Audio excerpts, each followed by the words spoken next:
Absolutely. Black codes, Jim Crow, all of it. I mean, it's part of the plan.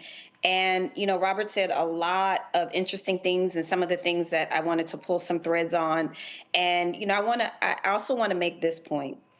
Black folks, we can make money in certain ways. One of them is being an athlete. We can entertain people. That's absolutely fine. Black entertainers have always been, the exception.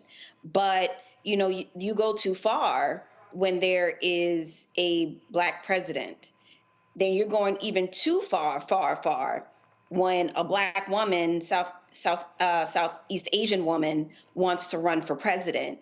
And then before you get to that point, you have the white president opening up the White House to all of our little Black behinds. Like, we joke about how Black folks were in and out of the White House during the Biden Harris administration, but it was kind of true. And they are watching all of this. So we have moved beyond the acceptable realms for Black folks to be prosperous and to entertain people.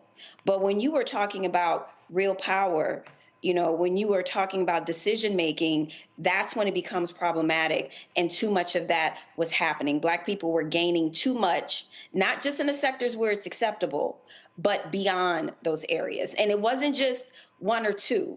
We were opening the doors and bringing in more and bringing in more and bringing in more. And being from Louisiana, David Duke, since I was a child, has been on my radar, right? And he has, to Robert's point, has been committed to making sure that Black folks, we don't get too uppity, but we got too uppity, so we had to be legally checked. So do not be surprised, to Roland's point, when you start seeing new laws, when you start feeling like, wait a minute, I can't gather with other Black people. I can't be in this congregation, or I can't be in this community because there's going to be Black codes 3.0 that's going to roll out.